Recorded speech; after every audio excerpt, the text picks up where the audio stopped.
Alhamdulillahi Rabbil Alameen, as-salatu was-salamu ala khatamin nabiyyin wa ala alihi wa sahbihi ajma'in, amma ba'd, fa'auzu billahi minash shaitanir rajim, bismillahir rahmanir rahim. قال الله تعالى في سورة النساء إن الله يأمركم أن تؤدوا الأمانات إلى أهلها وإذا حكمتم بين الناس أن تحكموا بالعدل إن الله نعم ما يعظكم به إن الله كان سميعا بصيرا.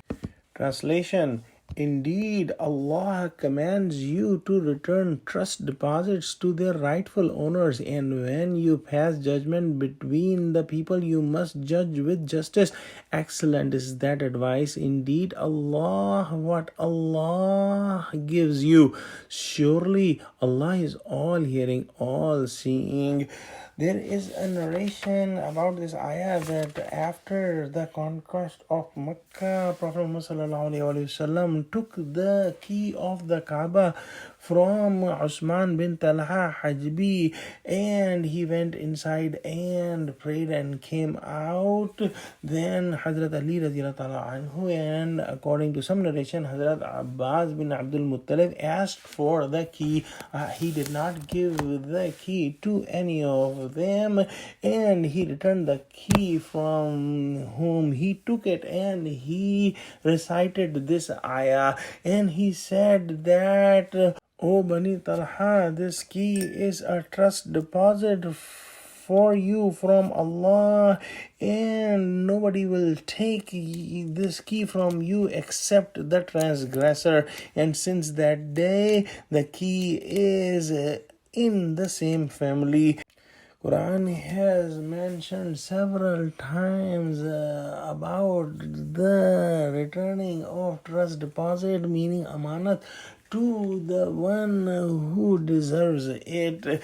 In Surah An-Nisa, Allah subhanahu wa ta'ala has said that indeed Allah subhanahu wa ta'ala does not like those who perform khayanat, meaning who does not return the trust to their rightful owners. The amanat is very vast. It is not only that if somebody has kept some stuff with you and you return the stuff to him, it is one of the requirement of the belief, as the conditions of the hypocrites or munafiqeen include those people who do not keep the amanat and who does khayanat in the amanat. Those people who have the funds for different organizations, that fund is amanat.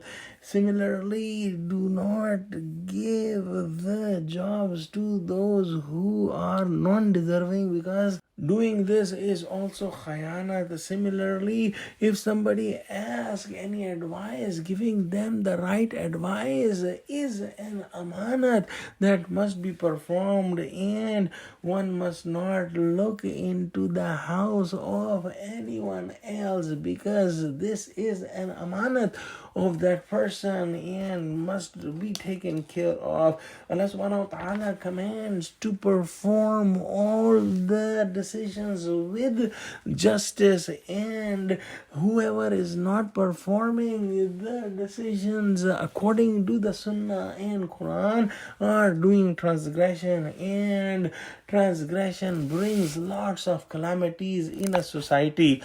One important thing is that the justice cannot be performed without taqwa, because no matter how good the laws are, if the one who is giving the decisions does not have the fear of Allah and does not have taqwa, he cannot make the right decisions. And those who are not making the just decisions, the right decisions, are going to have severe punishment. In the end, Allah subhanahu wa ta'ala says that Allah subhanahu wa ta'ala is giving the best advice to us, and Allah subhanahu wa ta'ala is all hearing and all seeing, meaning nobody can escape from him, and he knows everything. Let's pray that Allah keep us on amanat. Ameen. Wa akhiru da'wana alhamdulillahi rabbil alameen. Assalamu alaikum wa rahmatullahi wa barakatuhu.